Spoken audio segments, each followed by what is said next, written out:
من الشيطان الرجيم. بسم الله الرحمن الرحيم. الحمد لله رب العالمين، والصلاة والسلام على رسول الله صلى الله عليه وسلم. إن شاء الله كمست يسلم النار كان مكاكل يمجمر ركن هنا شهادة أن لا إله إلا الله وأن محمدا رسول الله. كأن الله بستكر بونة من ملك أملاك على منور ممسكرنا نبياتنا عليه الصلاة والسلام. يا الله نبي يا الله ملك تنيام هنا تشون ممسكر የመጀመሪያው የእስልምና ማዕዘን ነው። የተወሰኑ ቆይታዎችን ከዚህ ማዕዘን ጋራ አብረን እንድንቆይ ነው። إن شهادة أن لا إله إلا الله هي الركن الأول من أركان الإسلام. كسلمنا معزنات كسلمنا مسارات ውስጥ የመጀመሪያው ማዕዘን لا إله إلا الله የሚለው ነው። أي لا معبود بحق إلا الله كان الله በስተቀር በእውነት የሚመለክ አምላክ የለም የሚለውን የአላህን ብቸኛ ተመላኪነት መመስከር የሙስሊሞች የመጀመሪያው ማዕዘን ነው። ويدخل في ذلك الشهادة بأن محمدا رسول الله عليه الصلاة والسلام. ከዚህ ጎን ለጎን አብሮ ማን ይገባል? ነብያችን عليه الصلاة والسلام የአላህ መልእክተኛ የአላህ ነብይ መሆናቸውን መመስከር። وإن لم يذكر أحيانا አንድ ላይ ተያይዞ አንድ ጊዜ ባይወሳም ነገር ግን በብዙ ቦታዎች ላይ አብሮ ይወሳል። وهذا معلوم من الدين بالضرورة ولا خلاف فيه بين المسلمين قاطبة. በእስልምና ሃይማኖት መሰረታዊ በሆነ መልኩ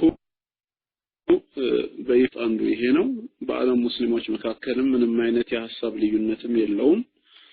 ሁለቱን የእምነት ማዕዘናቶች መመስከር ማለት ነው።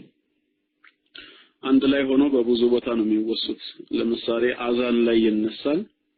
ኢቃም ላይ ይነሳል፣ ተሸሁድ ላይ ይነሳል። ሰዎች ወደ ዲን አልእስላም ሲገቡ እስልምናን ሲቀበሉ ሸሃደተይን በመመስከር አብረው ይመሰክሩታል ማለት ነው። እና ኢንሻአላህ وسوف نتحدث عن هذا الركن العظيم. ስለዚህ ታላቅ መሰረት ስለዚህ ታላቅ ሩክን ስለ لا إله إلا الله محمد رسول الله ስንናገር من خلال هذه الفقرات እነዚህን ነጥቦች መሰረት አድርገን ነው። ከዛ ውስጥ አንደኛ ሩክኖች የላ ኢላሃ ኢላላህ ሩክኖች لا إله إلا الله ስንት ሩክኖች አሉት ነው። ከሊመቱ ተውሂድ ነው። ይህ የተውሂድ ቃል በሙስሊሞች እምነት መሰረት ሁለት ሩክኖች ወይም ደግሞ ሁለት ማዕዘናቶች አሉት። لكلمة التوحيد ركنان عظيمان. የተውሂድ ቃል ተብሎ የሚጠራው لا إله إلا الله ወይም كلمة الإخلاص የሚባለው كلمة الشهادة شهادة الحق ተብሎ የሚጠራው ሁለት ማዕዘናቶች አሉት። የመጀመሪያው النفي ነፍይ ተብሎ ይጠራል ወይም ውድቅ ማድረግ ነው። ሁለተኛው ደግሞ الإثبات ማጽደቅ። ነፍይ ማለት والمقصود به لا إله ይሄ ማለት ምን ማለት ነው? لا إله የሚለውን ቃል ነው የሚያሳየን። لا إله ስንል ምን ማለታችን ነው? لا معبود እያልን ነው። አምልኮ የሚገባው በዚህ ፍጥረት ዓለም ውስጥ ምንም ነገር የለም ስንል ውድቅ እያደረግን ነው። ኢትባቱ ደግሞ ማጽደቁ وهو إلا الله ከአላህ በስተቀር የሚለው ነው። እነዚህ ሁለቱ ቃላቶች ምንን ያሳዩናል? فهي تنفي أن يكون في الوجود معبود بحق إلا الله. በዚህ ፍጥረት ዓለም በዚህ ዩኒቨርስ ውስጥ ከአላህ በስተቀር በእውነት የሚመለክ አምላክ መኖሩን ውድቅ ያደርጋል። وهي التي تثبت له ذلك وحده لا شريك له. ለብቻው ምንም አይነት ተጋሪ ሳይኖረው አላህ ብቻ በብቸኝነት የሚመለክ ጌታ መሆኑንም ያጸድቅልናል። وهذان ركنان እነዚህ ሁለት ማዕዘናቶች በላ ኢላሃ ኢላላህ ስር ያሉት تضمنتهما آيات كثيرة من الآيات المبينة لمعنى الشهادة. ሸሃዳን ለማብራራት የመጡ ብዙ የቁርአን አንቀጾች በውስጣቸው በማቀፍ ሐሳቡን ያብራሩታል ይገልጹታል። ومنها ከነዚህ መካከል በሱረቱል በቀራ ቁጥር 256 ያለውን ብንመለከት የላ ኢላሃ ኢላላህን ጽንሰ ሐሳብ ይገልጽልናል። ጌታችን አላህ በዚህ አንቀጽ ሱረቱል በቀራ ቁጥር 256 ላይ لا إكراه في الدين بهيمانوت ማስገደድ የለም ይላል የሌላ እምነት ተከታይ የሆነ ሰው እስልምናን ያለ ፈቃዱ በግድ እንዲቀበል መጫን አይቻልም قد تبين الرشد من الغي ቀጥተኛው መንገድ ቀጥተኛው ጎዳና የኢስላም ብርሃን ከዛ ውጭ ካሉት ከጠማማ መንገዶች ሁሉ ይበልጥ ግልጽ ሆኖ ታይቷል ይበልጥ ግልጽ ሆኖ ወጥቷልና ከፀሐይ በላይ የደመቀውን እውነት ሌሎች እንዲቀበሉት ማስገደድ አይቻልም فمن يكفر بالطاغوت በጣዖት አምልኮ የሚክድ ሰውና ويؤمن بالله بالله ብቸኛ ጌትነት ያመነ ሰው فقد استمسك بالعروة الوثقى በርግጥም ጠንካራይቷን ዘለበት ጨበጠ ማትበጠስ ለማለት ነው ለንፊሷም ለሃ ምንም አይነት መበጠስ የሌላት ጠንካራ የሆነችን ዘለበት ይዟል والله سميع عليم الله ሰሚና አዋቂ ነው ይላል والعروة الوثقى በዚህ ቅዱስ አየት ላይ عروة الوثقى ጠንካራ ዘለበት ተብላ የተጠቀሰችው هي شهادة أن لا إله إلا الله ከአላህ በስተቀር በእውነት የሚመለክ አምላክ የለም የምትለዋ የላ ኢላሃ ኢላላህ የምስክርነት ቃል ነች كما فسرها بذلك ابن عباس وسعيد بن جبير والضحاك وسفيان ሌሎችም እንደዚሁ ሰሃባዎችና ታቢዒዎች እንደተረጎሙት لا إله إلا الله ነች እና በዚህ አየት መሰረት ሁለት ነገሮችን ነው የምናየው ማለት ነው አንደኛ فمن يكفر بالطاغوت በጣዖት አምልኮ የሚክድ ይላል የመጀመሪያው ኃይለ ቃል والطاغوت طاغوت ብሎ ማለት هو كل ما تجاوز به العبد حده من معبود أو متبوع أو مطاع አንድ ባሪያ በአምልኮም ይሁን በመከተል ወይንም ደግሞ ትእዛዝን በማክበር በመታዘዝ ወሰንና ድንበር ያለፈበት ነገር በተቀላላ ጣዖት ተብሎ ይጠራል ማለት ነው وهو راض بذلك إن كان من البشر ምናልባት ከሰዎች ከሆነ ይሄ ተግባር ወሰን ሲታለፍበት አብሮ የተቀበለ ከሆነ የወደደ ከሆነ ያ ግለሰብ ጣዖት ይባላል ማለት ነው ሰዎች ድንበር ሲያልፉበት በደስታ የሚቀበል ከሆነ ሰዎቹ ደግሞ ምን ይባላሉ ጣዖት አምላኪ ይባላሉ እና አንቀጹ ሁለት ነገሮችን ያሳየናል فالآية دلت على ركنين አንቀጹ ሁለት ማዕዘናቶችን ያመለክተናል وهما الكفر بالطاغوت አንደኛው በጣዖት አምልኮ መካድና والإيمان بالله ሁለተኛው ደግሞ በአላህ ብቸኛ ጌትነት በአላህ ብቸኛ ተመላኪነት ማመንን وهذا معنى شهادة أن لا إله إلا الله كالله استكر بأونة من ملك أملاك اللم يملو يا لا إله إلا الله ترقومي السمهون يقلس لنا المالثم ليلة تجماري يا لا إله إلا الله حسب كم يقلس وسط بسورة النحل قطر 36 لا يلونه نعرف 36 سورة النحل قطر 36 لا ولقد بعثنا في كل أمة رسولا برغتم በየህዝቡ ሁላ መልእክተኞችን ልከናል በየህዝቡ ሁላ መልእክተኞቻችንን ልከናቸዋል ስንልካቸውም አንዕቡዱላህ አላህን በብቸኝነት ተገዙት በማለት ይሄን ትእዛዝ እንዲያስተላልፉ አንዕቡዱላህ አላህን በብቸኝነት ተገዙ እንደገና በተቃራኒው ወጅተኒቡ ጣጉት ከሱ ውጭ ያለ ጣዖት አምልኮን ሁሉ ከማምለክ ራቁ በማለት ነው فمنهم من هدى الله كنذي ህዝቦች መካከል ለዚህ ሂዳያ አላህ የወፈቀው አላህ ቀኑን ጎዳና ያመላክተዋል ومنهم من حقت عليه الضلاله ጥመትን በላዩ ላይ የተረጋገጠችበት ሰው አለ فسيروا في الارض በምድር ላይ ሁላችሁም ተጓዙ فانظروا كيف كان عاقبة المكذبين ያስተባባዮችም ፍጻሜና መጨረሻቸው ምን እንደነበረ ተመልከቱ እናንተም ለራሳችሁ የሚሆን ትምህርት ውሰዱ ይላል አሁን በዚህ አየት ላይ የላ ኢላሃ ኢላላህን ትርጓሜ የቱ ጋር እናገኛለን አንደኛ አንዕቡዱላህ አላህን በብቸኝነት ተገዙ ይላል ቀጥሎ ደግሞ ወጅተኒቡ ጣጉት ከሱ ውጭ ያለ አምልኮ ሁሉ ጣዖት ነውና ጣዖታትን ከመገዛት ራቁ ይላል እነዚህ ሁለት ነገሮች ከተሟሉ ላ ኢላሃ ኢላላህ የሚለው ተሟልቷል ማለት ነው እነዚህ ነገሮች ሁሌም መሟላት አለባቸው ማለት ነው ሶስተኛ ማስረጃችን ደግሞ በሱረቱል አንቢያ ምዕራፍ 21 ቁጥር 25 ላይ ነው በሱረቱል አንቢያ ምዕራፍ 21 ቁጥር 25 ላይ وما أرسلنا من قبلك من رسول ካንተ በፊት ከመልእክተኛ አንድንም አላክንም ይላል ጌታችን አላህ የላካቸው ሁሉ ለምን ዓላማ እንደላካቸው ሊገልጽ ሲፈልግ ካንተ በፊት ከመልእክተኛ አንድንም አላክንም ኢላ ኑሂ ኢለይ ወደዚህ መልእክተኛ ወህይን ብናወርድለት መልእክት ብናስተላልፍለት እንጂ አንድንም መልእክተኛ አላክንም أنه لا إله إلا أنا فاعبدون إنه كأني بستقر بأونة من ملك أملاك لمنا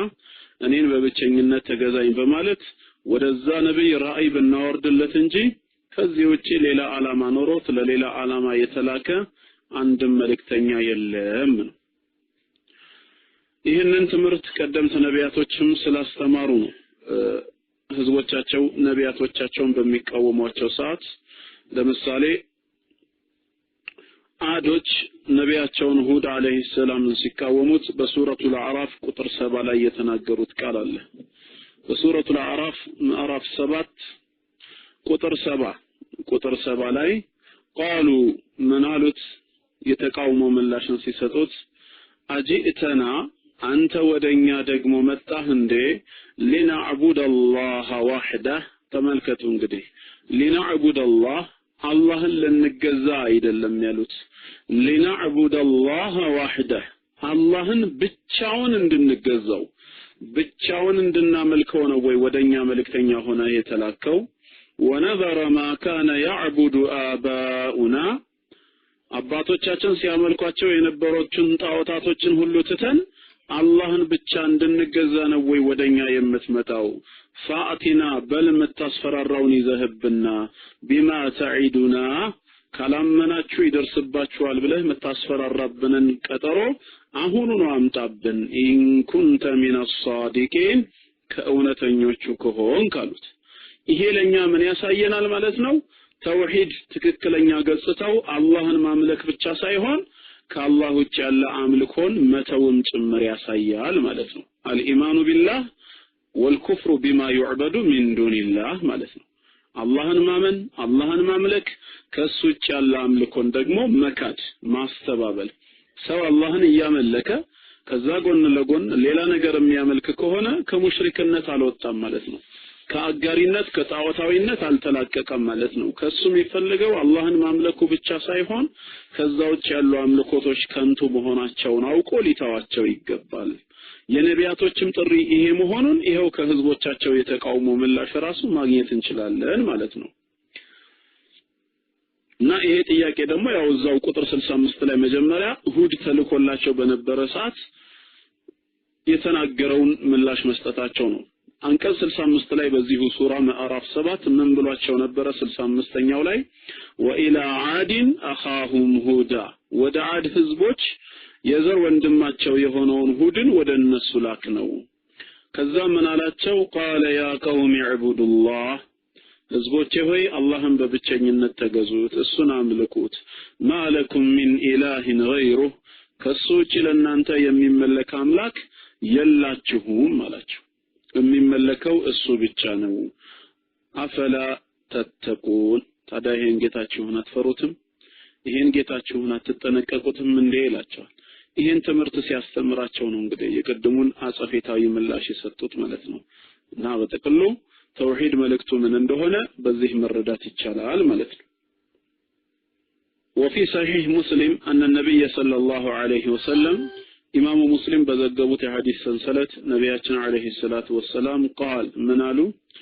من قال لا إله إلا الله لا إله إلا الله على سو أي لا معبود بحق إلا الله كالله بستكر بأونة من ملك يلم بلو يتناجر وكفر بما يعبد من دون الله كالله تشيب من ملك أملكو يكادسو أوت مهون الرقاقتو يكادسو حرم ماله ودمه يزين سو نبرة موسد مهون دمون مفسس ارمنو وحسابه على الله عز وجل مرماريوم الله زند بتشان جيتاونو ممرمرانو رواه مسلم يزجبونه وفي رواية الإمام أحمد إمام أحمد بزجبوت الليلة زجبا لا يدقمو ملكتنيو من بلوال من وحد الله اللهم بتشنينته يا ملك وكفر بما يعبد من دونه ከሱጭ ባላ አምልኮ የካደ ሁሉ ሐሩመ ማሉሁ ወደሙ ደሙም ሆነ ገንዘቡ የዚህ ሰው ማንም ወሰን እንዳያልፍበት እርም ነው ብለዋል። وفي هذا በዚህ ቅዱስ ንግግር ውስጥ ተውቂዱን ሊሩክኒ ነፊ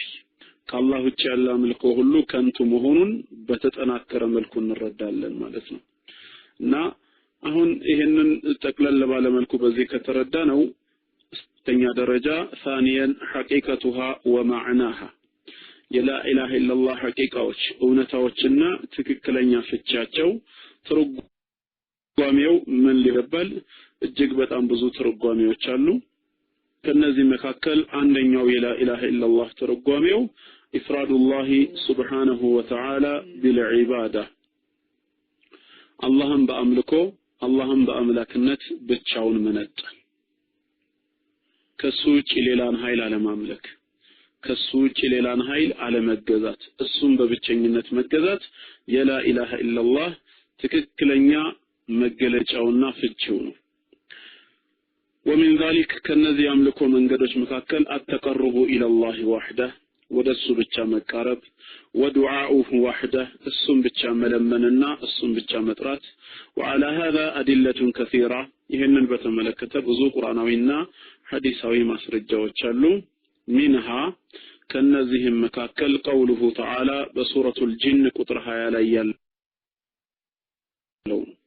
ሁለት ቁጥር 20 ላይ ቁል በላቸው ኢነማ አድዑ ረቢ እኔ የምጠራው የምገዛው የምለምነው ጌታዬን ብቻ ነው ወላ ኡሽሪኩ ቢሂ አሐዳ በዚህም ጥሪ ለመናይና መገዛቴ አንድንም አላጋራበትም በል ሲለምን እሱ ብቻ ከሆነ ሌላ ሊጋራበት አይችልም ማለት ነው። በሱረቱ الإسراء ቁጥር 42ም እንደዚሁ ቁል በላቸው ለው ካነ معه آلهة كما يقولون ሰዎች እንደሚሉት ከሱ ጋራ ሌሎች የሚመለኩ ሌሎች አማልክቶች ቢኖሩ ኖሮ ኢዘን ያን ጊዜ ለብተገው ኢላ ዚል አርሺ ሰቢላ ወደ አርሹ ባለቤት ወደ አርሹ ጌታ መንገድን በፈለጉ ነበር። ስልጣን የሚቆናጠጡበት አምልኮን የሚጋሩበት መንገድን በፈለጉ ነበር። ነገር ግን ሰዎች እንደሚሉት ከአላህ ጋር ሌሎች የሚመለኩ የሉም ነው። በሌላም ቦታ በዚሁ ሱረቱ الإسراء ምዕራፍ 17 ቁጥር 57 ላይ ነቢያቶች ብሎ ማለት እነማን እንደሆኑ ሲገልጻቸው እውነተኛ የአላህ ወዳጆች አማኞች ኡላኢከ እነሱ ማለት አለዚነ እነዚያ ናቸው يدعون اللهم ብቻ የሚጠሩ የሚለምኑ يبتغون الى ربهم الوسيله ወደ ጌታቸው መቃረቢያ መንገድንም ጭምር የሚፈልጉ ናቸው። አይሁም አቅረብ ማንኛቸውም ለአላህ የቱንም ያህል የቀረቡ እንኳን ቢሆኑ ويرجون رحمته የአላህን ረህመት የአላህን እዝነት ቸርነቱን ተስፋ ያደርጋሉ ويخافون عذابه ቅጣቱንም ይፈራሉ። አላህን ከማመናቸው አላህን ከመገዛታቸው ወደ አላህ እጅጉኑ ከመቃረባቸው ጋራ የአላህን ረህመት ተስፋ የሚያደርጉና ቅጣቱን የሚፈሩ ናቸው። ኢነ عذاب ربك የጌታህ ቅጣት ካነ መህዙራ እጅግ የሚፈራ ነውና። ይሄ ሁሉ እንግዲህ አላህ በብቸኝነት የሚለምን መሆኑን ያሳያል። በሱረቱ ፉሲለት ቁጥር 37 ምዕራፍ 41 ቁጥር 37ም ላይ ወሚን አያቲሂ ከተአምራቶቹ መካከል አለይሉ ወነሃር ይላል። አንድነቱን ከሚጠቁሙት ውስጥ ሌሊትና ቀን ምልክቶቹ ናቸው። ወሸምሱ ወልቀመር ፀሐይና ጨረቃ እንደዚሁ ላ ተስጁዱ ሊሸምሲ ወላ ሊልቀመር ለፀሐይም ሆነ ለጨረቃ አትስገዱ ወስጁዱ ሊላህ ለአላህ ብቻ ስገዱ አለዚ ኸለቀሁን እነሱን የፈጠራቸው የሆነው አላህ ለሱ ብቻ ስገዱ ኢን ኩንቱም ኢያሁ ተዕቡዱን እሱን ብቻ የምታመልኩ እሱን ብቻ የምትገዙ ከሆናችሁ ከአላህ ውጭ ላለ ነገር አትስገዱ ለአላህ ብቻ ስገዱ። በሱረቱ الأنعام 162ም ላይ በምዕራፍ 6 ቁጥር 162 ቁል በላቸው ኢነ ሶላቲ ወኑሱኪ የኔ ስግደቴም ሆነ እርዴ ወመህያየ ወመማቲ በህይወት መኖሬም ሆነ መሞቴ አጠቃላይ ሙሉ ስርዓቴ ሊላሂ ረቢል ዓለሚን ለዓለማቱ ጌታ ለአላህ ነው ላ ሸሪከ ለህ በዚህ ፈጽሞ ተጋሪ የለው ሁሉ ነገር ለሱ ብቻ ነው ማለት ነው እና ሌሎች ማስረጃዎችን መጥቀስ ይቻላል እነዚህ እንደ ናሙና ያየናቸው አምስቱ ምን ያሳዩናል ማለት ነው አላህን በብቸኝነት መገዛት አላህን በብቸኝነት መለመን ወደ አላህ ብቻ መቃረብ የላ ኢላሃ ኢላላህ አንደኛው ፍቺ መሆኑን ያሳየናል ማለት ነው ሌላው ሁለተኛው የላ ኢላሃ ኢላላህ ፍቺ ምንድነው አልበራአቱ ሚነ ሽርኪ ወአህሊሂ ከጣዖት አምልኮ ከአላህ ውጭ ያለን ነገር ከመገዛት ነፃ መውጣት መገለልና ያንን ከሚተገብሩ አካላቶችም አለመተባበር የድርጊታቸው ተሳታፊ አለመሆን ነፃ መውጣት ከነሱ ሁለተኛው የላ ኢላሃ ኢላላህ መገለጫ አላህን በብቸኝነት ያመለከ ሙስሊም አላህን ብቻ በህይወት ዘመኑ የሚለምንና የሚጠራ ወደ አላህ ብቻ መቀረብን የሚፈልግ ሙስሊም እንደገና ምን ያደርጋል ማለት ነው ላ ኢላሃ ኢላላህ እስካለ ድረስ ከአላህ ውጭ ያሉ አምልኮቶችን ሁሉ ይክዳል ከአላህ ውጭ ያሉ ነገሮችን ከማምለክ ራሱን ያገላል ራሱን ማንጻት ብቻ ሳይሆን ያንን ከሚተገብሩ ህብረተሰብም ደግሞ አይሳተፍም የተነጠለ ይሆናል ማለት ነው በጣዖት አምልኮ መተባበር የለምና ከሰው ጋራ መተባበር ማለት ምንድነው አላህን በመንታዘዝበት አላህን በመንፈራበት ጉዳይ ነው ይሄ ሁለተኛው የላ ኢላሃ ኢላላህ ፍቺና መገለጫው ነው فلا يتخذ العبد وليا من دون الله ከአላህ ውጪ አንድ የአላህ ባሪያ ረዳትና ወዳጅ አድርጎ መያዝ የለበትም ولا يوالي اعداء الله የአላህን ጠላቶች የአላህን ዲን ለማጥፋት ቀንና ሌሊት ከሚንቀሳቀሱት ጋራ የልብ ወዳጅነትንም ሊመሰክር አይችልም ويدل على هذا آيات كثيرة إهنن بتملكته بزو قرآناዊ ማረጋገጫዎች አሉ منها ከነዚህ እስላና ሙናያክል ኢብራሂም አለይሂ ሰላም የተናገረው በሱረቱ ዙኽሩፍ ቁጥር 26 እስከ 28 ሱረቱ ዙኽሩፍ ምዕራፍ 43 ቁጥር 26 እስከ 28 وإذا قال إبراهيم لأبيه إبراهيم لبات بالغزي أستاوس وقومه عندهم لهزبوቹ ምን አላቸው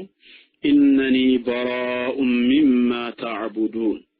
እኔ እናንተ ከምታመልኳቸው እናንተ ከምትገዟቸው ጣዖታት የነጻሁ ነኝ ጸድቻለሁ በእናንተ ተግባር ውስጥ አልሳተፍም ከምታመልኩት ነገር ሁሉ ነጻ ነኝ ይህን ስላችሁ ግን ማመልከው የለኝም ማለት አይደለምና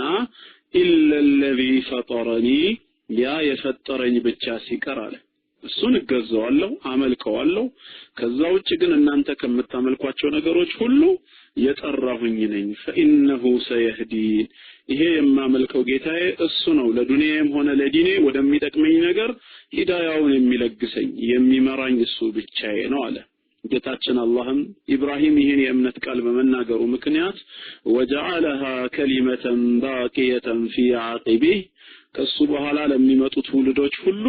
የምትቀር ቋሚ ንግግር አደረጋት የኢብራሂምን ንግግር የዘላለም ተምሳሌት የዘላለም ትምህርት እንድትሆን ከሱ በኋላ ለሚመጡት ውልዶች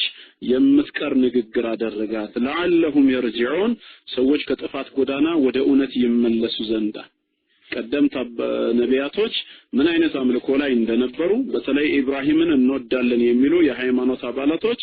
ኢብራሂም ማንን ያመልክ እንደነበረ በማወቅ ከተሳሳቱበት አዘቅት ወጥተው ወደ ሐቁ መንገድ እንዲመለሱ ይሄው የኢብራሂምን ንግግር የምትቀር አደረጋት ዛሬም በቅዱስ ቁርአን ውስጥ ይህንኑኛ እንሰማለን ማለት ነው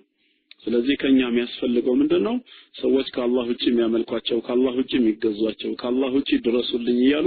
የሚለምኗቸው ነገሮች ካሉ ከነዛ ነገሮች ራሳችንን ያጸዳን መሆን አለብን ማለት ነው وقال تعالى على لسان الخليل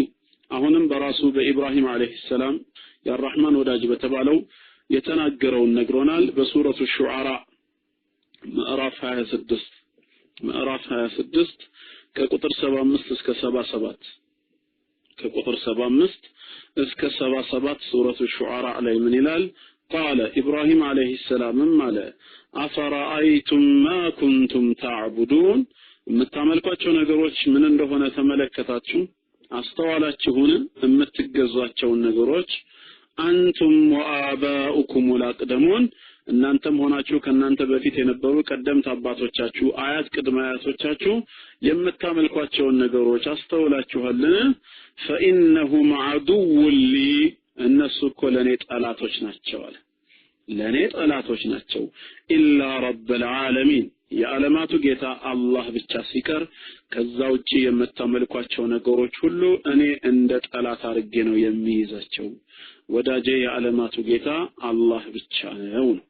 ከሱ ውጪ ሌላ የሚሰገድለት የሚመለክ የለም قوله تعالى بسورة الكافرون ላይ ጌታችን እንደዛው ሲናገር قل يا ايها الكافرون እናንተ ከሃዲያኖች ካፊሮች ወይ በላቸው ይላል لا اعبد ما تعبدون እናንተ የምታመልኳቸውን ጣዖታት እኔ አላመልክም እናንተ የምትገዟቸውን ጣዖታት እኔ አልገዛም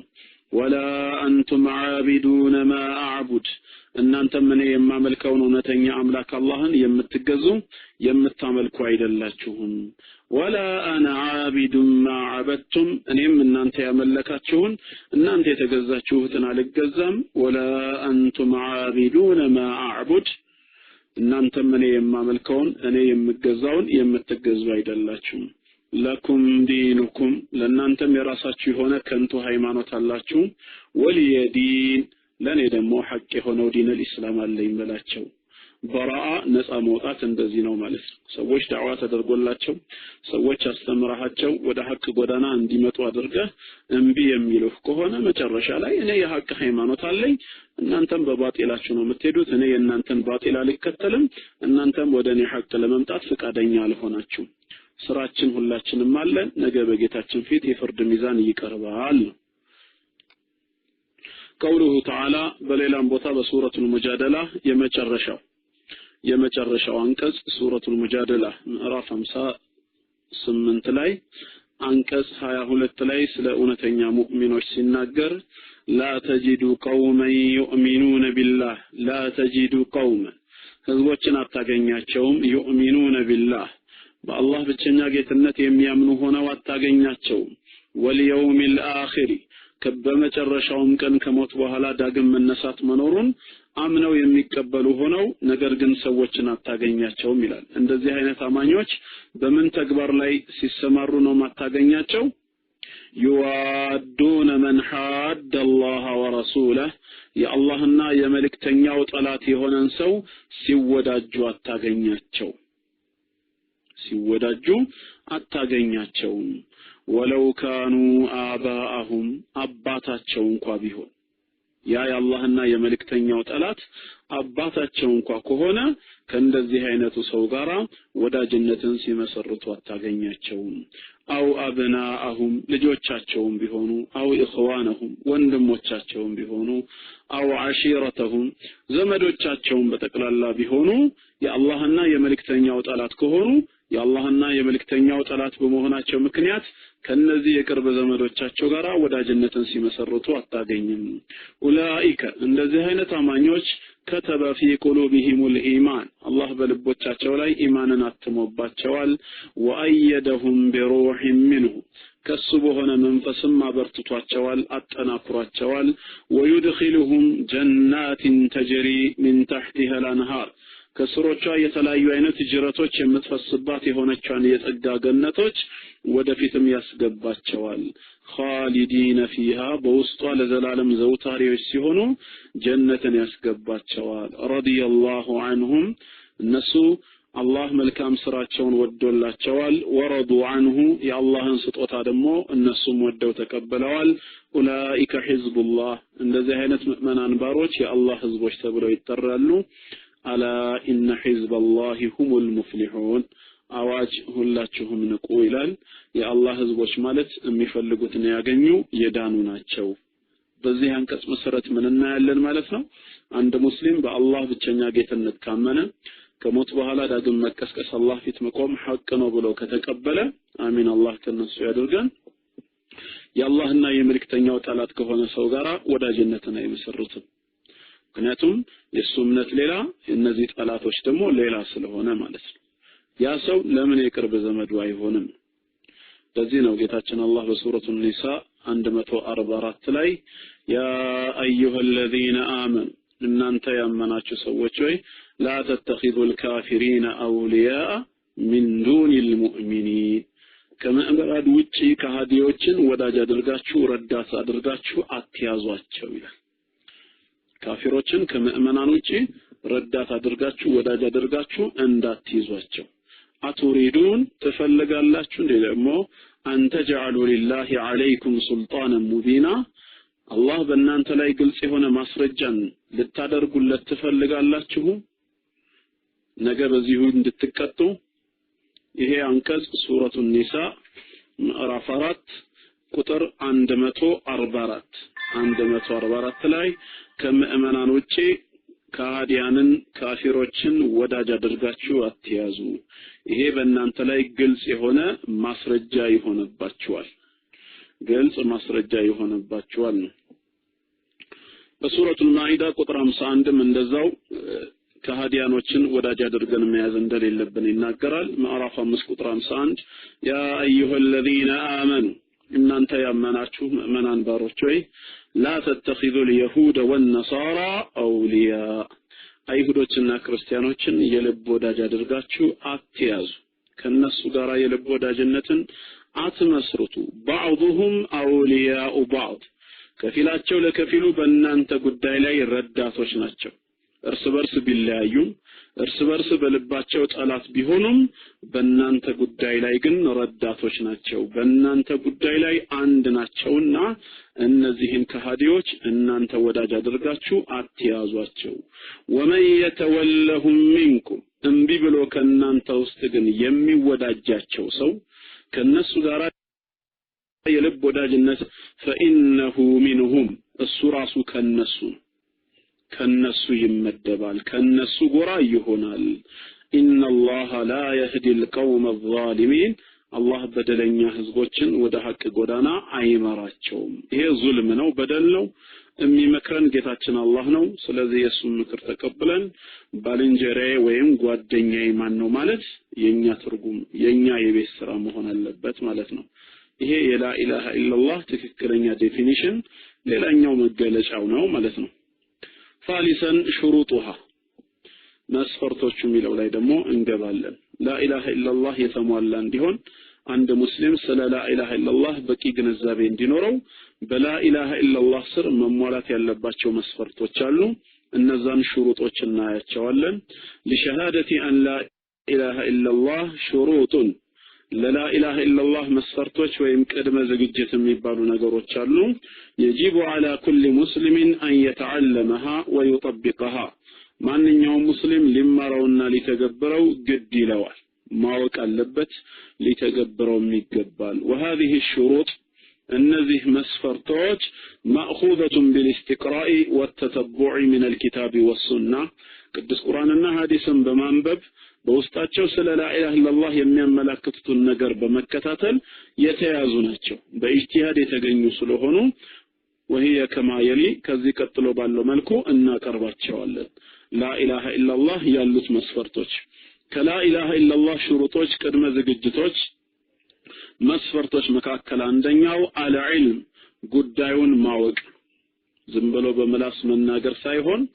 ምን ይያልን እንደሆነ በእውቀት የተገነባ እምነት ሊኖረን ይገባል እውቀት ሊኖረን ግድ ነው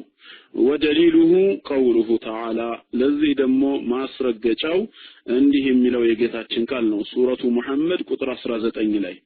በሱረቱ ሙሐመድ ምዕራፍ 47 ቁጥር 19 ላይ ፈዓለም ነው የሚለው እዚህ ጋር ተናገር አላለም እመን አላለም ምንድነው ያለው ፈዓለም እወቅ أنه لا إله إلا الله أنه كالله بستكر بأونة من ملك أملاك على منورون أوك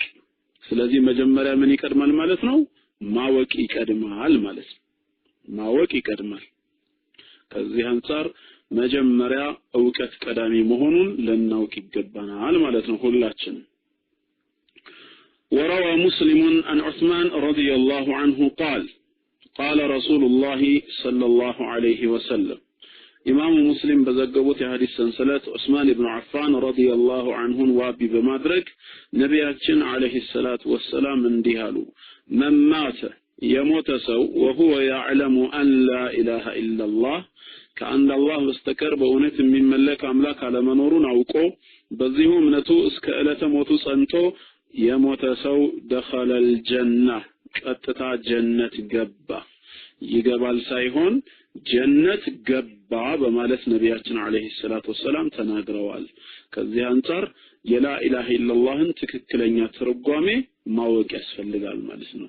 ላ ኢላሃ ኢላላህ ማለት ምን ማለት ነው? አንድ ሙስሊም እኔ ላ ኢላሃ ኢላላህ ብዬ ስናገር ምን ማለት ነው የሚለውን በአግባቡ ማወቅና መረዳት መቻል አለበት። ይሄ ዕውቀት ወሳኝ ነው። አረብ ጣዖታውያኖች እንኳን ያው ትርጓሜው ይገባቸው ነበር። ላ ኢላሃ ኢላላህ በሉ ሲባሉ ለምንድን ነው እንዲህ የሚሉት? ለምሳሌ በሱረቱ ሷድ ቁጥር 5 ላይ ነብያችንን አለይሂ ሰላቱ ወሰለም ምንድን ነበር ያሏቸው? ሱረቱ ሷድ ቁጥር 5 ላ ኢላሃ ኢላላህ በሉ ነው የተባሉት። ምን አሉ እነሱ? አጀዐለ አልአሊሀተ ኢላሃን ዋሂዳ፣ ደግሞ አማልክቶችን ሁሉ ሰብስቦ አንድ አደረጋቸው እንዲያሉ።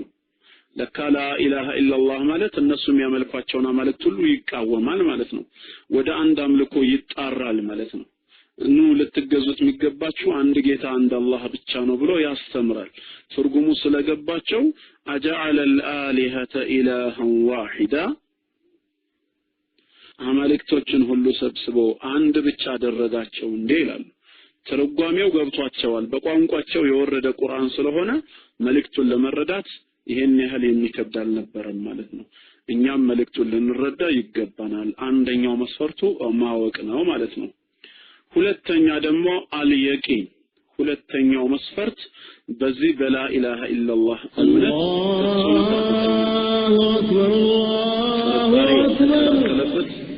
መወላወል የሌለበት ፍጹም እርግጠኝነት ከኛ ይፈልጋል። ወዲዱሁ አሸክ ወተወቁፍ፣ የእርግጠኝነት ተቃራኒ ያው መጠራጠር፣ መወላወል፣ መምታታት፣ እነዚህ የላ ኢላሃ የየቂን ወይም የእርግጠኝነት ተቃራኒዎች ናቸው። ለማንኛውም አነ መን አታ ቢሸሃደተይን ላ ኢላሃ ኢላላህን ያመጣ ሰው በምላሱ የተናገረ ፈላ ቡደ አን ዩቂነ ቢቀልቢህ፣ በልቡ እርግጠኛ ሊሆን ይገባዋል። ወያዕተቂደ ሲሐተ ማ የቁሉሁ፣ የሚናገረው ነገር ፍጹም እውነትና ትክክለኛ መሆኑን ውስጡ አምኖ የተቀበለው ልቡ የተረጋጋበት መሆን አለበት። አምልኮ የሚገባው ለአንድ አላህ ብቻ ነው። ነብያችን አለይሂ ሰላቱ ወሰለም የአላህ ነብይና መልእክተኛ ናቸው በሚለው እንደው ቤተሰብና ዘመድ ወይ አካባቢን ብቻ ተከትሎ ሳይሆን ሊል የሚገባው ውስጡ እርግጠኛ የሆነበት መሆን አለበት። አለበዛማ ፈኢን ሸከ ፊ ሲሐቲ ማዕናሃ፣ በትክክለኛ ትርጓሜው የሚጠራጠር ከሆነ ወይንም ደግሞ ከአላህ ውጭ ያለ አምልኮ በጠቅላላ ከንቱ መሆኑንና የማይጠቅሙት መሆኑን የሚጠራጠር ከሆነ ሸሃደተይን ላይጠቅመው ነው ማለት ነው። ለዚህ ሰው ግዴታ የቂን እርግጠኝነት ያስፈልገዋል። ودليل هذا الشرط لذي شرط دمو وانه مرقاتشو من دنو ما رواه مسلم عن أبي هريرة رضي الله عنه عن النبي صلى الله عليه وسلم قال في الشهادتين نبياتنا عليه الصلاة والسلام أبي هريرة عند استلال فلن سلن نزي سل شهادتين سلهلت مسكروش سناقر منالو لا يلقى الله بهما عبد عند الله بارع اللهنا يغنانيم እነዚህን የምስክርነት ቃላቶች ይዞ መጥቶ غير شاك فيهما ምንም ያልተጠረጠረባቸው ሆኖ አላህና ይገናኝም إلا دخل الجنة ቀጥታ ጀነት ቢገባ እንጂ አሉ። እና እዚህ ቦታ ጀነት ለመግባት ያልተጠራጠረ ሆኖ የሚሄድ ከሆነ ነው። وفي الصحيح عنه ايضا አሁንም በሰሂህ እንደተገለጸው ከራሱ ከአቢ ሁረይራ እንደተላለፈው ነብያችን አለይሂ ሰላቱ ወሰለም ምን አሉ? من لقيت من وراء هذا الحائط كزيا ترجربا ያገኘው ሰው يشهد أن لا إله إلا الله كأن الله بستكر بونت من ملك أملاك على منور مسكرو مستيقنا بها قلبه ልቡ ፍጹም የተረጋጋ እርግጠኛ የሆነው ያገኘው ሰው ካለ فبشره بالجنة በጀነት አበስረው ይሄ ሰው ፍጻሜው የጀነት መሆኑን ንገረው አሉ። እና የጀነት ለመሆን ግዴታ ከእውቀትም በኋላ እርግጠኝነት ወሳኝነት አለው። وقد مدح الله تعالى المؤمنين بقوله الله مؤمنانንም በቅዱስ ቃሉ እንዲህ ብሎ ነው የሚያወድሳቸው በሱረቱ الحجرات ቁጥር 15 ምዕራፍ 49 ቁጥር 15 ላይ إنما المؤمنون እውነተኛ ምእመናኖች ማለት الذين آمنوا بالله እነዚያ በአላህ ብቸኛ ጌትነት ያመኑ ናቸው። ወረሱሊሂ በነቢያችን አለይሂ ሰላቱ ወሰላም መልእክተኝነት ካመኑም በኋላ ثم لم يرتابوا በዚህ እምነታቸው ፈጽሞ ያልተጠራጠሩ ይላል። እምነታቸው ውስጥ ምን ያልገባ ማለት ነው? ጥርጣሬ ማዋለል ያልተካተተበት ማለት ነው። በሌላም ቦታ በሱረቱ ተውባ ቁጥር 45 ምዕራፍ 9 ቁጥር 45 ላይ መናፍቃኖችን ሲተቻቸው ምንድነው ያለው? ወርታበት ቁሉቡሁም ልቦቻቸው ተጠራጠረች فهم في ريبهم يترددون እነሱ በጥርጣሬያቸው የሚመላለሱ የሚዋልሉ ናቸው ይላል። እና እርግጠኝነት ወሳኝነት አለው። وقد روي عن ابن مسعود رضي الله عنه قال عبد الله بن مسعود رضي الله عنه እንዲህ ብለው ተናግረዋል። الصبر نصف الإيمان صبر ትዕግስት ማድረግ የኢማን ግማሽ ሲሆን واليقين يقين እርግጠኝነት ግን الإيمان كله ሙሉ እምነት ነው ብለዋል። የተሟላ እምነት ማለት የቂን ነው ብለው ገልጸዋል። ስለዚህ ፍጹም እርግጠኝነት ከኛ ያስፈልጋል። በእምነታችን ፍጹም እርግጠኞች መሆን አለብን። ሶስተኛው ደግሞ የላ ኢላሃ ኢላላህ ሸርጥ አልቀቡል ወዶ መቀበል፣ ያንን ነገር መቀበል። ቅድም እንዳልነው ዕውቀቱ ሊኖረው ይገባል። እንደገና እርግጠኛ መሆን አለበት። በሶስተኛ ደረጃ ደግሞ በኩራት በትዕቢት ሳይመልሰው ወዶ የተቀበለውም ሊሆን ይገባል። ምክንያቱም فإن هناك እዚህ ቦታ ላይ ሰዎች አሉ من يعلم معنى الشهادتين በመጀመሪያው መስፈርት ላይ እንዳየነው የሸሃደተይንን ትክክለኛ ትርጓሜ የሚያውቅ ሰው አለ። አንደኛው መስፈርትን አሟልቷል ማለት ነው። ወዩቂነ ቢመድሉሊሂማ ላኢላሃ ኢላላህና ሙሐመዱር ረሱሉላህ የሚያመላክቱት ነገሮች ፍጹም እውነት መሆናቸውንም እርግጠኛ የሆነ ሰው አለ። ነገር ግን ወላኪነሁ የሩድሁማ ኪብራን ወሂስደን ልቡ ግን እንዳይቀበል በኩራትና በምቀኝነት ይመልሳቸዋል። አውቆ ተረድቶ በጉዳዩ ላይ ሳይጠራጠር እርግጠኛ ሆኖ ነገር ግን ኩራትና ምቀኝነት ቦታውን ይሸፍኑትና ሳይቀበል ፈቃደኛ ሳይሆን የሚመልሳቸው አለ ማለት ነው። وهذه حالة علماء اليهود በተለይ ይሄ ጸባይ በአብዛኛው የአይሁድ ሊቃውንቶች ባህሪ ነው። والنصارى እንዲሁም የክርስቲያን ሊቃውንቶች فقد شهدوا بإلهية الله وحده የአላህን ብቸኛ ጌትነት መሰከሩ። وعرفوا محمد صلى الله عليه وسلم كما يعرفون أبناءهم ልጆቻቸውን የሚያውቁትን ያህል የነቢያችን አለይሂ ሰላቱ ወሰላምንም ነብይነት አወቁ። ነገር ግን ومع ذلك لم يقبلوه አልተቀበሉም አልተከተሉም። ለምን? በሱረቱል በቀራ እንደተገለጸው حسدا من عند أنفسهم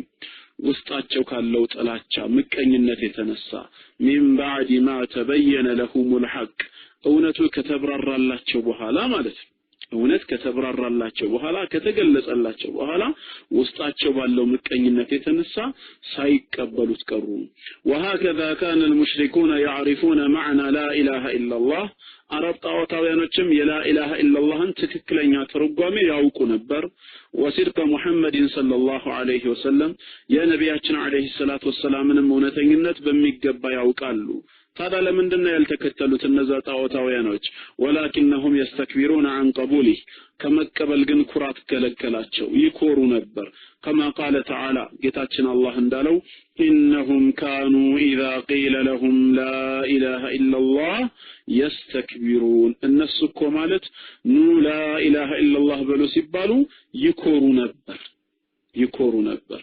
وقال تعالى በሌላም አንቀጽ ላይ ምን ይላል? فإنهم لا يكذبونك በተለይ ይሄ አባጃህልን በተመለከተ ነው። ነብያችን አለይሂ ሰላቱ ሰላም ዘንድ መጥቶ ምን አላቸው? ኢና ላ ኑከዚቡከ ብሏል። እኛ እኮ አንተን አናስተባብልህም ውሸታም ነህ አንልም።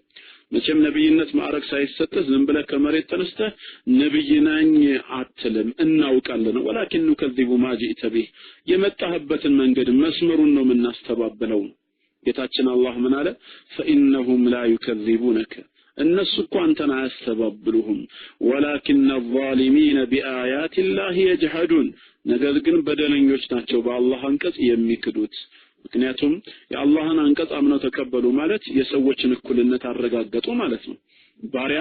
ካሳዳሪው ጋራ አላህ ዘንድ በእምነት በክብር በደረጃ እኩል መሆኑን ሊያረጋግጡ ነው። ኢላ ቢተቅዋ አላህን በመፍራት ካልሆነ በስተቀር ሰው ከሰው ላይ አይበላለጥም። ይሄንን እኩልነት እንዴት አድርጎ ይቀበለዋል? ባለስልጣኑና ባለሀብቱ ሀብት ከሌለው ድሃውና ከስልጣን በታች ካለው ተራ ገበሬ ጋር እንዴት የእኩልነትን ጽንሰ ሐሳብ ይቀበለው? ኢስላም የመጣው ደግሞ የሰው ልጆችን እኩልነት ሊያውጅ ነው። ከዚህ አንፃር በኩራት ነው ያልተቀበሉት ማለት ነው። እናም ላኢላሃ ኢላላህ የሚያመለክቱትን ነገሮች ሙስሊም ወዶ መቀበል መቻል አለበት ማለት ነው። አራተኛ አልኢንቂያድ ታዛዥ መሆን። ከተቀበልን በኋላ ወደን የተቀበልነውን ነገር አቅም በፈቀደ መጠን በስራ ለመቀየር በስራ ለመለወጥ ታዛዥ መሆን ያስፈልጋል ማለት ነው። በተግባር መግለጽ እንግዲህ ማወቅ ብለናል። እርግጠኛ መሆን ባወቅነው ነገር ያንን ነገር ሳንኮራ ትዕቢት ሳይዘን በልባችን ወደን መቀበል። አራተኛ አልኢንቂያድ መታዘዝ፣ ለዛ ነገር እጅ መስጠት፣ ታዛዥ መሆን ሌላው የላኢላሃ ኢላላህ ሸርጥ ነው ማለት ነው። በሱረቱ ዙመር ቁጥር 45 ላይ እንደተገለጸው ወአኒቡ ኢላ ረቢኩም ሁላችሁም ወደ ጌታችሁ በመጸጸት ተመለሱ፣ ወአስሊሙ ለህ ለሱም እጅ ስጡ ይላል። አላህን ታዘዙ፣ እጅ በመስጠት ወደ አላህ መመለስ ያስፈልጋል። ወቃለ ተዓላ በሌላም አንቀጽ ወመን አሕሰኑ ዲነን ማነው ሃይማኖቱ ያማረ። ሱረቱ ዙመር ቁጥር 54 ምዕራፍ 39 ሱረቱ ዙመር ቁጥር 54 ነው። ወቃለ ተዓላ በሌላ አንቀጽ በምዕራፍ 4 ሱረቱ ኒሳ ምዕራፍ 4 ቁጥር 125ኛው አንቀጽ ወመን አሕሰኑ ዲነን ሃይማኖቱ ያማረ ማን ነው? ሚመን አስለፍ ፊቱን ለአላህ ታዛዥ አድርጎ ከሰጠ ሰው የበለጠ ማን ሃይማኖቱ ያማረ አለ? ወሁወ ሙሕሲን እሱ መልካም ሰሪ ሆኖ ሳለ ፊቱን ለአላህ ታዛዥ አድርጎ ከሰጠ ሰው የበለጠ ሃይማኖቱ ያማረ ማንም የለም በማለት ስለ ታዛዥነት ይነግረናል። ወቃለ ተዓላ በሱረቱ ሉቅማን ቁጥር 22 እንደዚሁ ምዕራፍ 31 ቁጥር 22 ወመን ዩስሊም ወጅሀሁ ኢለላህ ፊቱን ወደ አላህ ታዛዥ አድርጎ የሚሰጥ ሰው ወሁወ ሙሕሲን እሱ መልካም ሰሪ ሆኖ ሳለ ፊቱን ለአላህ ታዛዥ አድርጎ የሚሰጥ ሰው ፈቀድ استمسك بالعروة الوثقى በርግጥም ጠንካራይቷን ዘለበት ይዟል ጨብጧል ነው የሚለው። فهذا هو الانقياد لله ይሄ ነው እንግዲህ ለአላህ እጅ መስጠት መታዘዝ ማለት بعبادته وحده እሱም በብቸኝነት በመገዛት وأما الانقياد للنبي صلى الله عليه وسلم ነቢያችን عليه الصلاة والسلام መታዘዝ ማለት ደግሞ بقبول سنته ሱናቸውን በመቀበል ነው። واتباع ما جاء به እሳቸው የመጡበትን መንገድ በመከተል والرضا بحكمه የፈረዱትን ፍርድ ወዶ በመቀበል فقد ذكره الله تعالى بقوله الله እንዲህ በሚለው ቃሉ ስላወሳቸው ማለት ነው። ሱረቱ ኒሳ ቁጥር 65 ላይ በሱረቱ ኒሳ ምዕራፍ 4 ቁጥር 65 ላይ ፈላ ወረቢክ ጉዳዩ እንደዛ አይደለም በጌታህ ምዬ ነግርሃለሁ ይላል። አላህ በራሱ ታላቅነት በራሱ ጌትነት ይናገራል። ምን ይላል? እነሱ እንደሚሉት አይደለም በጌታህ ነው ምዬ የምነግርህ لا يؤمنون ፍጹም ምእመናኖች አይሆኑም حتى يحكموك فيما شجر بينهم በመሐከላቸው ለተፈጠረው ችግር አንተን ፈራጅና ዳኛ እስኪያደርጉህ ድረስ በፍጹም አማኞች አይሆኑም ይላል። ቁጥር 65 ላይ ነው 64 አይደለም። ثم لا يجدوا في انفسهم ከዛም አንተን ፈራጅና ዳኛ ካረጉህ በኋላ ثم لا يجدوا في انفسهم በውስጣቸው እስከማያገኙ ድረስ ምንን እስከማያገኙ ሐረጀን ችግርን እንኳን ጥበትን እስከማያገኙ ወደው መቀበል ማለት ነው። ሚማ ቀضይተ አንተ ከወሰንከው ውሳኔ ወይሰሊሙ ተስሊማ ለአላህ ፍጹም ሙሉ የሆነ መታዘዝንም እስኪታዘዙ ድረስ በፍጹም አማኞች አይሆኑም ይላል። فاشترط لصحة إيمانهم እንግዲህ ለእምነታቸው ትክክለኛነት ጌታችን ያስቀመጠው መስፈርት ምንድነው? አን يسلሙ ተስሊማን ለሁክሚሂ ለሳቸው ፍርድና ትእዛዝ እጅ እንዲሰጡ ነው። ኻሲድቁ እውነተኛ መሆን ይሄ ለታይታ ውሸታ መሆን አያስፈልግም። አምስተኛው የላኢላሃ ኢላላህ ሸርጡ እውነተኛ መሆን ያስፈልጋል። ዝም ብሎ በመላስ ብቻ ጉዳዩን አውቄያለሁ ተቀበየዋለሁ እርግጠኛ ነኝ ታዝዣለሁ ማለት ሳይሆን የልብ እውነተኛ መሆንም ያስፈልገናል። ውሸታምነት ከዚህ ከላኢላሃ ኢላላህ ጋር አብሮ አይሄድም። በላኢላሃ ኢላላህ ጉዳይ ፍጹም እውነተኛነት ያስፈልጋል የልብ እውነተኛ መሆን አለብን ከአንገት በላይ ላ ኢላሃ ኢላላህ የለም በሰሂህ በሆነ ሐዲስም ነብያችን ሰለላሁ ዐለይሂ ወሰለም ተናግረዋል من قال لا اله الا الله صادقا من قلبه ብለዋል ከልቡ ፍጹም እውነተኛ ሆኖ ከልቡ እውነተኝነት በመነጨ መልኩ لا اله الا الله ያለ ሰው دخل الجنه ጀነት ገባሉ رواه احمد في المسند ኢማሙ አህመድ በሙስነዳቸው ላይ ገልጸውታል ማለት ነው ይሄ እና እውነተኝነት ያስፈልጋል ወአማ በመላሱ ተናግሮ ወአንከረ መድሉላሃ በቀልቢሂ ላ ኢላሃ ኢላላህ የምታመላክታቸው ነገሮች በልቡ ግን ያጥላላ ሰው فإنها لا تنجي ከቅጣት ልታድነው አትችልም كما حكى الله عن المنافقين ስለ ሙናፊቃን አላህ እንደነገረን انهم قالوا نشهد انك لرسول الله ብለው ነበር አንተ የአላህ መልእክተኛ መሆንህን እንመሰክራለን ሲሉ ጌታችን አላህ ምን አለ والله يعلم انك لرسوله አላህ አንተ መልእክተኛው እንደሆን ከሱ ብቻውን ያውቃል የጌታችን ምስክርነት ይበቃል والله يشهد ان المنافقين لكاذبون መናፍቃኖች ዋሻዎች እንደሆኑ አላህ ይመሰክራል በማለት ውሸታቸው ነው በመላሳቸው የሚናገሩት በልባቸው የሌለ ነው ብሏል ስለዚህ ግዴታ ከልባቸው እውነተኛ መሆን አለብን وهكذا كذبهم بقوله تعالى እንዲህ በሚለው ቅዱስ ቃሉም አስተባብሏቸዋል ومن الناس من يقول ከሰዎች መካከል የሚል አለ ምን የሚል አለ آمنا بالله بالله ብቸኛ ጌትነት አምነናል የሚል አለ وباليوم الاخر እንደዚሁም በመጨረሻው ቀን وما هم بمؤمنين ግን አማኞች አይደሉም ነው የሚለው በመላስ ለማታለል ይሞክራሉ ዋሻዎች ናቸው እንጂ ከልባቸው አምነው አይደለም ስለዚህ እውነተኛ መሆን ያስፈልገናል ስድስተኛው ሸርጥ ደግሞ አልኢኽላስ ለአላህ ብሎ መሆን አለበት ይሄ ሁሉ እስካሁን እናሟላ ምንለው ነገር ለማን ብለን ነው ምንሰራው ለአላህ ብለን ምንሰራው መሆን አለበት ሪያ ያልተቀላቀለበት ማለት ነው ፈአቡዲላህ ሙኽሊሰን ለሁዲን አላህን ስትገዛው ሃይማኖትን ለሱ ብቻ ያጠራ ሆነ ስለሚል አላህን ብቻ ነው መገዛት ያለብን አላ ሊላሂ ዲኑል ኻሊስ ፍጹም የጠራ ሃይማኖት ለአላህ ብቻ ነው ኢኽላስ ሊኖረን ይገባል ነብያችን ሰለላሁ ዐለይሂ ወሰለም ታዘዋል ቁል በላቸው ኢኒ ኡሚርቱ አን አዕቡደላህ ሙኽሊሰን ለሁዲን ሃይማኖትን ለአላህ ያጠራሁኝ ሆኜ አላህን ብቻ እንድገዛ ታዝዣለሁ በሌላም አንቀጽ ቁልላህ አንተ በላቸው ቁልላህ አዕቡዱ እኔ አላህን ብቻ ነው የምገዛው ሙኽሊሰን ያጠራሁኝ ሆኜ ለሁ ዲኒ ሃይማኖቴ ህግጋትና ስርዓት ለሱ ብቻ ሆኖ አላህን ያጠራሁኝ አመልከዋለሁ ብለ ንገራቸው እንደተባለው ጌታ አላህን ኢኽላስ ለሱ ብቻ ብለን የምናመልከው መሆን አለበት በصحيح እንደተገለጸው አቢ ሁረይራ ረዲየላሁ ዐንሁ ምን ይላል ነብያችን ሰለላሁ ዐለይሂ ወሰለም ብለዋል አስአዱ الناس بشفاعتي በኔ መልጃ ከሰዎች መካከል እድለኛ የሚሆኑት من قال لا اله الا الله خالصا من قلبه ብለዋል የኔን ሸፋዓ ለማግኘት የኔን መልጃ ለማግኘት እድለኛ ማለት ከልቡ ጥርት አድርጎ ለአላህ ብቻ ብሎ لا اله الا الله ያለና ያመነ ሰው ነው ብለዋል እንደዚህ አይነቱ ሰው ነው እሳት حرام የተደረገበት فإن الله حرم على النار ብለዋል በሌላ የሐዲስ ዘገባ ቡኻሪና ሙስሊም በዘገቡት አላህ እሳት ላይ حرام አድርጎባታል እርም አድርጎባታል من قال لا اله الا الله لا اله الا الله ያለን ሰው አካል እንዳትነካ يبتغي بذلك وجه الله በዚህ ስራው የአላህን ፊት ፈልጎ በኢኽላስ ያለና በዚሁ እምነቱ የሞተ ሰው እሳት حرام አድርጎባታል የሱን ገላ እንዳትነካ ማለት ነው እና ኢኽላስ ማለት አንተ ኮነ العباده لله وحده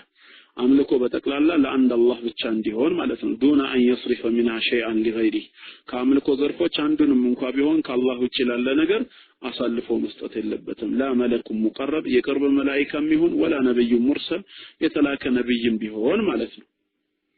ለማንም አሳልፎ የማይሰጥ መሆን አለበት ኢኽላስ ማለት ይሄ ነው ነብያችንን ሰለላሁ ዐለይሂ ወሰለም በመከተል በሳቸው ሱና ላይ ብቻ በመገደብ ኢኽላስ ሊኖር ይገባል ይሄ ስድስተኛው የላ ኢላሃ ኢላላህ ሸርጥ ነው ሰባተኛ አልመሐበቱ መውደድና ማፍቀር ጥላቻ ሳይኖረን ግዳጅ አይነት ስሜት ልክ ጫንቃ ምንድነው የሚባለው ቀንበር ላይ እንደተጣለበት ሰው ሳይሆን ያንን ነገር ወዶና አፍቅሮ ሊሆን ይገባል ሰው በጥላቻ ሊቀበለው አይገባም ተቀብየዋለሁ ግን አማራጭ ስላጣው አይነት ነገር ሳይሆን መሆን ያለበት ወዶና መቀበል ነው ያለበት ስለዚህ መሐባም ሌላኛው ሸርጥ ነው ማለት ነው ግዴታ ፍቅር ሊኖረን ይገባል መውደድ መቻል አለብን ፍሬው አላህ ካቀመሰን አላህ ከነሱ ያደርገን እጅግ ጣፋጭ ስለሆነ ማለት ነው አላህን መውደድ ግድ ነው ስምንተኛውና የመጨረሻው የተጠቀሰው አልኩፍሩ ቢማ ይዑበዱ ሚን ዱኒላህ ከአላህ ውጪ በሚመለኩ ከአላህ ውጪ አምልኮ በሚዋልላቸው አካላቶች መካድ ከዛ ውጪ ያለው ነገር ከንቱ መሆኑን መካድ አንዱ ሸርጥ ነው ይሄም ከነቢያችን አለይሂ ሰላቱ ወሰለም ሐዲስ የተያዘ ነው ኢማሙ ሙስሊም በዘገቡት ሐዲስ ላይ መን ቃለ ላ ኢላሃ ኢላላህ ላ ኢላሃ ኢላላህ የምትለውን የምስክርነት ቃል የተናገረ ሰው ወከፈረ ቢማ ይዑበዱ ሚን ዱኒላህ ከአላህ ውጪ የሚመለኩ ነገሮች በጠቅላላ ከንቱ መሆናቸው አውቆ ያስተባበለና የካደ ሰው ሐሩመ ማሉሁ ወደሙሁ የዚህ ሰው ገንዘቡም ሆነ ደሙ የተከበረ ነው አላህ ዘንድ ከዚህ አንፃር ምንን ያሳየናል ማለት ነው ከአላህ ኢላላህ ሸርጥ ነው እነዚህ ስምንቶች ቅድመ ዝግጅት ወይም ሹሩጥ መስፈርት ይባላሉ ይሄንን በአግባቡ ማወቅ ለላ ኢላሃ ኢላላህ ስኬታማነት አይነተኛ ቁልፍ መሆኑን ما هو نقيض الشهاده እስቲ መጨረሻ ሌላ ርዕስ ልንገራችሁ የመጨረሻው ስምንተኛው አልኩፍሩ ቢማ ይዑበዱ ሚን ዱኒላህ ውጪ በሚመለኩ ነገሮች መካድ ከንቱ መሆናቸውን አውቀን የማይጠቅሙ መሆናቸውን አውቀን መካድ ራሱን የቻለ አንድ መስፈርት ነው ይሄም በሐዲስ እንደተገለጸው من قال لا اله الا الله لا اله الا الله ያለ ሰው وكفر بما يعبد من دون الله ከአላህ ውጪ በሚመለኩ ነገሮች لا اله الا الله ብሎ ሲያበቃ በሌሎቹ የካደ ያስተባበለ ሐሩመ ማሉሁ ወደሙ ንብረቱም አላህ ዘንድ ክቡር ዋጋ ስላለው የዚህን ሰው ደም መንካት ንብረቱን መውረስ ሐራም ይሆናል ብለዋል ከዚህ አንፃር ስምንቱ መስፈርቶች በአግባቡ ከተሟሉ لا اله الا الله ለዘላለም ስኬታማነት አይነተኛ አስተዋጽኦ አለው ያው ማንኛውም ነገር ደግሞ በተቃራኒው አፍራሽ አለው የሚገነባ ነገር እስካለ ድረስ የሚገነባ ነገር ደግሞ ተቃራኒው ማፍረስ ነውና አፍራሾችም ስለሚኖሩት አፍራሹን እናየዋለን ما هو نقيض الشهاده ሸሃደተይንን ሊያፈርስብን የሚችል لا اله الا الله የሚጥሉብን ነገሮች አሉ የተወሰኑትን ለናሙና ያክል ብናያቸው አልአወሉ እስካሁን ካየናቸው ነጥቦች አንፃር ራሱ መረዳት ይቻላል ግን ለናሙና አንደኛ لا اله الا اللهን ምን ያፈርሰዋል ቢባል ምን ብለን እንመልሳለን ادعاء ان احدا غير الله ማንኛውም ከአላህ ውጪ ያለ አካል በተክላላ يخلق او يرزق او يحيي او يميت ከአላህ ውጪ ያለ በተክላላ ሲሳይን ይሰጣል ይፈጥራል ህያው ያደርጋል ወይ ይገድላል او يدبر الامر ወይም በዩኒቨርሱ ላይ ነገራቶችን ያስተናብራል ብሎ ማወቅና መሞገት او ان له شركاء في ذلك مع الله ወይ ከአላህ ጋር በእነዚህ ነገሮች ተጋሪነት ድርሻ አለው ብሎ ማመን لا اله الا اللهን የሚያፈርሰው አንደኛው ይሄ ነው በዩኒቨርሱ ላይ ከአላህ ውጪ ማንንም ተጋሪ የለውም ይህንን ማመን አለብን ካለበዛ لا اله الا الله ይፈርሳል ለዚህ መረጋ ሱረቱ ሰባ ቁጥር 22 ላይ በሱረቱ ሰባ ቁጥር 22 ቁል በላቸው ቁል ادعوا الذين زعمتم እስኪ እነዛ የምትሞግቷቸውን ይላል ጥሯቸው ሚን ዱኒላህ ከአላህ ውጪ ያሉ ማለት ነው لا يملكون مثقال ذرة የብናኝ ክብደት ያክል እንኳን ፈጽሞ አይችሉም ይላል في السماوات ولا في الارض በሰማይም ሆነ በምድር የብናኝ ክብደት ፈጽሞ የማይችሉ ናቸው وما لهم فيهما من شرك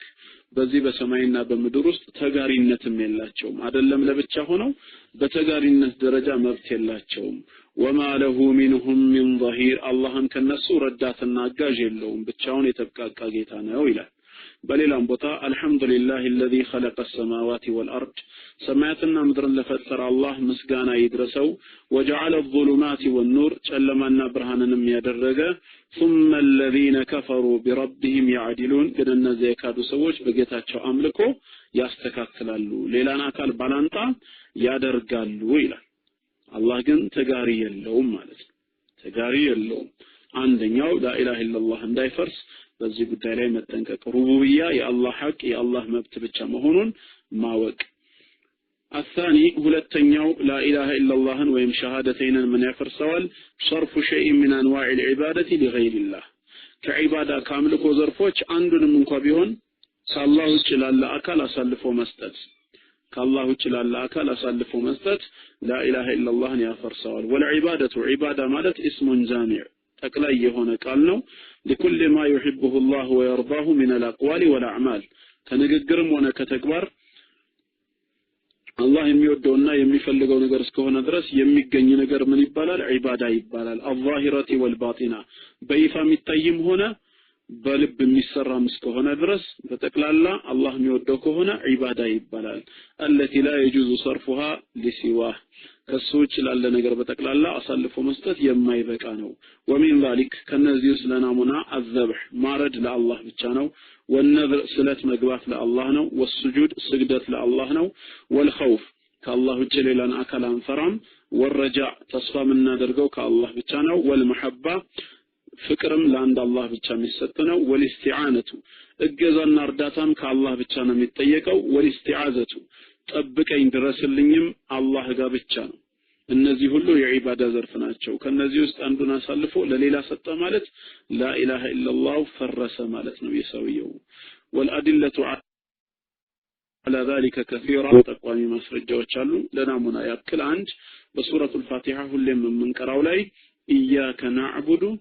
ወኢያከ ነስተዒን የሚለው ቃል አለ ኢያከ ነዕቡድ አንተን ብቻ እንገዛለን ይላል ኢያከ ብሎ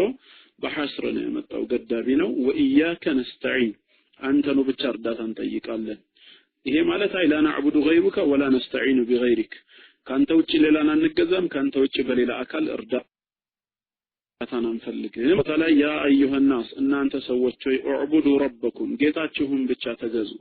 الذي خلقكم ያ የፈጠራችሁ የሆነውን አላህን ተገዙት والذين من قبلكم ከናንተ በፊት የፈጠረውንም لعلكم تتقون እሱ ትፈሩት ዘንዳ ጌታችሁን ብቻ ተገዙ አምልኩ ነው ወደ ሌላ አካል ማስተላለፍ ክልክል ነው ዒባዳ ከአላህ ውጪ አይቻልም فصلي لربك وانحر ለጌታህ ብቻ ስገድ በስሙም ረድ ነው የተባለው لا اله الا الله አጠር ባለ መልኩ ይህንን ይመስላል فمن حققها ظاهرا او باطنا لا اله الا الله بيفم يهون بلبو ያረጋገጠ ሰው وجاء بمقتضياتها لا اله الا الله የሚያስከትሉ ነገሮችን በአግባቡ የሰራ አንድ አላህ ባሪያ وحقوقها مبتنا ድንበሮቿን ከጠበቀ كان له الامن التام والاهتداء التام في الدنيا والاخره በምድራዊ ህይወትም ሆነ በመጨረሻው ዓለም ፍጹም የተሟላ ደህንነትና ፍጹም የተሟላ ሂዳያ አለው ማለት ነው كما قال تعالى الله እንዳለው الذين آمنوا እነዚያ በአላህ ብቸኛ ጌትነት ያመኑ ولم يلبسوا إيمانهم بظلم እምነታቸውን በበደል ወይም በሽርክም ያልቀላቀሉ ሰዎች أولئك لهم الأمن ደህንነትና ጸጥታ ከጌታቸው ዘንድ አላቸው ተረጋገጠላቸው وهم مهتدون ወደ ቅን ጎዳና የተመሩ ሰዎች ማለት እነሱ ናቸው ስለዚህ በምድራዊ ህይወታችን ከጭንቅ ነፃ መውጫ በአኺራም ከዘላለም እሳት ከመንፈራው ነፃ ምንወጣው ላኢላሃ ኢላላህን አምነን ስንተገብረው ነው አላህ ይህንን ለማድረግ ከሚወፈቁ ባሮች ያደርገን የላኢላሃ ኢላላህ ሰዎች አድርጎ ጌታችን አላህ ይግደለን ኢንሻአላህ ለዛሬ እዚህ ላይ ያቆማለሁ ወሰላሙ አለይኩም ወራህመቱላሂ ተዓላ ወበረካቱሁ ማይክ ይላል ሶስተኛው ላይ የተቀመጠው ምንድነው አልቀቡል ያንን ነገር መቀበል ነው በልብህ መቀበል ነው በኩራት እንዳትመልሰው የሚል ነው ሰባተኛ አልመሐባ መውደድ ማፍቀር ነው ሰው ሳይወድና ሳያፈቅረው ተገዶ ሊቀበለው ይችላል ነገር ግን ያንን ነገር ወዶት አፍቅሮት ደግሞ በኩራት ባምባገነንነት ላይቀበለው ሊመልሰው ይችላል ስለዚህ ከሙስሊም ምን ይፈልጋል ጉዳዩን መቀበል ብቻ ሳይሆን የተቀበለውን ነገር ራሱ መውደድና ማፍቀር አለበት ወዶት ሊሆን ይገባል ተገዶ አይደለም ለማለት ነው والله اعلم እና ይሄ ነው ልዩነቱ ሃን የአምስተኛውና የስድስተኛው ማስረጃ ብለሽኛል አምስተኛው ፍጹም እውነተኛ መሆን ነው የሚለው ከቁርአን ከተጠቀሱ ማስረጃዎች መካከል አንዱ ምንድነው መናፍቃኖች በመላሳቸው ይናገሩ ነበር በልባቸው ግን ውሸታሞች ሆነው ሳለ ይሄ የመናፍቃን ባህሪ ነው ስለዚህ ቁርአን ምን ይላል ስለነሱ በሱረቱል በቀራ ማነው ሱረቱል ሙናፊቁን ቁጥር 1 ሱረቱል ሙናፊቁን اذا جاءك المنافقون منافقان አንተ ዘንድ በመጡ ሰዓት ምን ይላሉ ነሽሃዱ ኢነከ ለረሱሉላህ አሉ ተመልከች እንግዲህ እውነተኞች ሆነው አይደለም አንተ የአላህ መልእክተኛ መሆንህን እንመሰክራለን አሉ በሱረቱል ሙናፊቁን ቁጥር 1 ላይ ማለት ነው ምዕራፍ 63 አካባቢ ማለት ነው ቁጥር 1 ላይ ግን والله يعلم انك لرسوله الله انت መልእክተኛው እንደሆንክ ያውቃል والله يشهد ان المنافقين لكاذبون መናፍቃኖች ውሸታም መሆናቸውን ይመሰክራል ስላለ ጉዳዩን ምን መሰክረው የምናውቀው አምነን የምንቀበለው ከውስጣችን እውነተኞች ሆነን ነው እውነተኛ መሆን አለብን ነብያችን በሐዲሳቸው ኢማሙ ሙስሊም በዘገቡት من قال ለኢማሙ አህመድ በዘገቡት من قال لا اله الا الله صادقا من قلبه ብለዋል ከልቡ ፍጹም እውነተኛ ሆኖ لا اله الا الله ያለ ሰው ስላሉ እውነተኛ መሆን ያስፈልጋል የተባለው ከዚህ አንግል ነው አሜን ስድስተኛው ኢኽላስ ሊኖር ይገባል ለተባለው ደግሞ ሱረቱ ዙመር ከ2 እስከ 3 ሱረቱ ዙመር 39 ከ2 እስከ 3 እዛው ሱረቱ ዙመር ቁጥር 11 ቁጥር 14 ቁጥር 11 እስከ 14 አጠቃላይ ኢኽላስ መኖሩን ነው የሚገልጸው ለኢኽላስ ማስረጃ ነው ማለት ነው በዊስፐር አንድ ወገናችን የዛሬ ትምህርት ሐሳቡ በጣም ይከብዳል አብሶ ወደ ላይ ወጣብኝ አብሶ ባላመኑት ላይ ያስተማርከ ይላል ሐሳቡ አይከብድም ከአንድ አላህ በስተቀር በእውነት የሚመለክ አምላክ አለመኖሩን ማወቅ ነው ጥቅላዊ መርሁ